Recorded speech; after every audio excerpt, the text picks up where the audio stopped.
In the British television show Doctor Who, Cybermen are a frequent villain.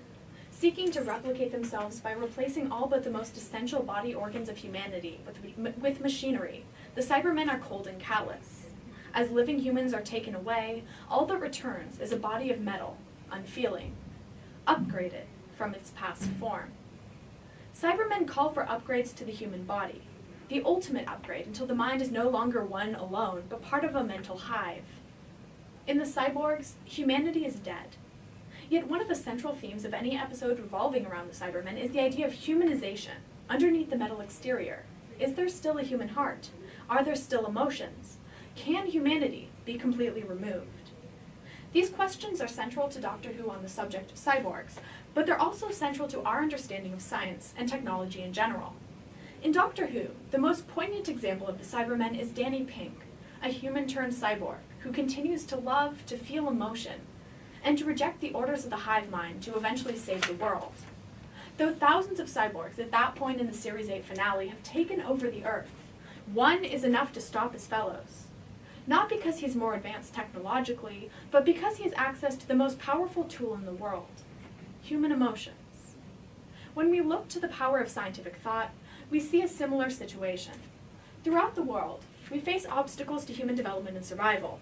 For example, there's this thing called global warming, which will eventually send thousands of islands underwater, destroy entire collections of indigenous knowledge, and send thousands of animals into extinction. To combat those problems, we could use science. We could rely on the people who use science and understand it. We could rely on underground particle accelerators and laboratories. And so we should. But we cannot rely on science alone. See, science is limited by its very nature. Like the Cybermen in Doctor Who, science is logical, it follows rules, and is goal-oriented. But what science needs, like the Cybermen, is a heart. Science needs a humanist perspective in order to advance, because only with the support and understanding of the general population can scientific developments be truly implemented. And only with a human analysis of the data and numbers of science can we guarantee that our actions are truly ethical. By this, do I mean scientists should only be humans? Well, not quite. But to ensure the future of scientific development, we have to consider how science works. Not in the language of science, like JavaScript or stoichiometric equations, but in the language of the people. In short, we need to guarantee that the struggles of science are understood by all. Now, naturally, you might think everyone studies science, everyone should understand it. But that's actually a major problem in our society today. The scientific collective Skeptical Science in 2013 analyzed over 4,000 abstracts on climate change. They found that a little over 97% of the papers assumed humans caused or at least have impacted global warming. Now, people cite that statistic all the time. The paper's been downloaded over 200,000 times. High school debaters mention it to prove to parent judges that alternative energy action must be taken. But some say this statistic's irrelevant. Most people today already believe that climate change is real. So with so many believers in this world, what can we do to get those people on the edges on board? Not what we're doing. Yale University psychology professor Dan Cahan says the fact that 97% of scientists support the belief that humans cause global warming just further alienates the non-believers. See, the problem is a matter of simple psychology. When people come face to face with something they don't believe in, or more particularly with arguments that go directly against their own, they don't back down. Instead, through something known as the backfire effect, they actually cling tighter to those beliefs. Essentially, the more we try to fight misunderstanding, the more it comes back to haunt us. So without the humanities side of the informational spectrum, we can't convince people to believe in science. We can't clarify which science should be prioritized, and we can't determine the ethicality of scientific choices. As Professor Cahan brought up in an interview with Scientific American, the climate change debate today centers around a willingness to act. Not whether people have heard the latest statistics or read the latest research, but whether they're invigorated to work from those statistics and that research. In an excerpt from The Universe, leading scientists explore the origin, mysteries, and future of the cosmos, theoretical physicist and Professor Carlo Rovelli explores the problems with science today and finds that one of the greatest difficulties which science faces is narrow-mindedness. Funny, right? We tend to equate scientists with open-mindedness and openness to new ideas, ready to embrace new theories, liberal sorts of people. But Ravelli says the problem lies in scientists who scoff at philosophy.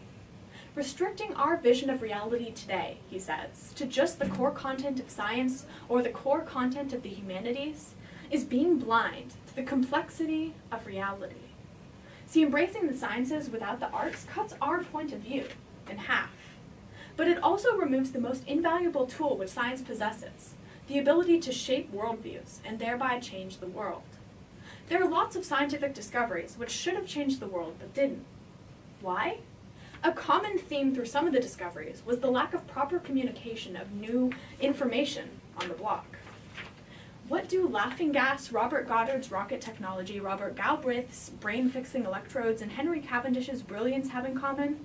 Well, besides the propensity for old-fashioned names like Robert, all of these things could have revolutionized science had they been, at least in part, better advertised and communicated. But because scientists like Galbraith kept their discoveries close to their chest, while Goddard gave off too much of a mad scientist vibe for the US government to want his rockets, and ended up being used by the Nazis, those discoveries never made it to the modern mind on time.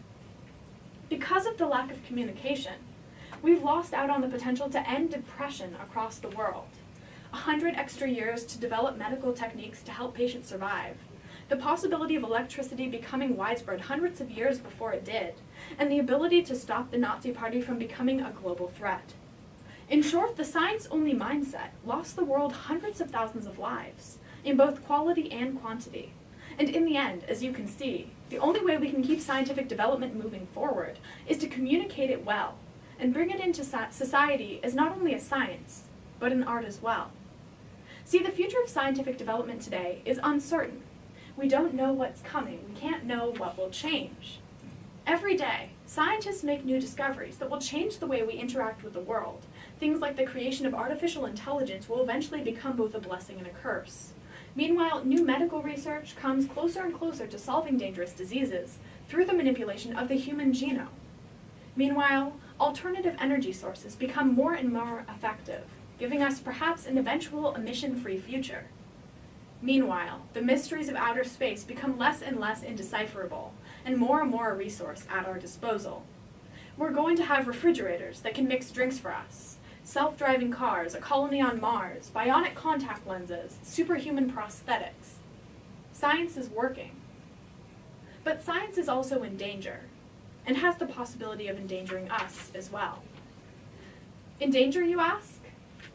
NASA's budget is still only 0.05% of the United States federal budget, yet the House Science, Space, and Technology Committee in Congress still seeks to cut NASA spending. More students today are expressing interest in STEM, but aren't actually interested in STEM jobs. According to the ACT President of Education and Career Solutions, a sizable number of students may not be connecting the dots between their innate interest and a potential STEM-related career. A 2014 bill in Ohio ended the requirement for alternative energy implementation in the state's utility companies' portfolios. So what we see then is that science is working, but people are fighting it. Why? Because they don't understand it. Now, let's talk about the endangerment of science. See, as science moves into the future, we don't know what's socially acceptable. Is cloning morally justified? Can we manipulate the genetic coding of fetuses to ensure their health? What rights do artificially intelligent beings possess? These questions are central to our future, but in the labs of development, it's easy to forget the moral qualms about science's future. So then, how can we move into a future that we want to live in? The answer is simple. Be interdisciplinary. If you're interested in science, don't forget the importance of the humanities in your studies. Don't neglect the liberal arts education, and don't ignore the moral implications of your decisions. If you're interested in the humanities and arts, remember the importance of science in our world, question the methods of the scientists around you, and express your opinions on the development of our society. If we can bring broad-based learning and scientific minutiae together for a more comprehensive solutions manual to the universe, we might just be able to save the world, and our souls along with it. See, remember the Cyberman we talked about earlier, Danny Pink? He stopped the destruction of the universe with the strength of his scientifically developed cyborg intelligence, but it was the strength of his morality, of his heart, that enabled him to do so.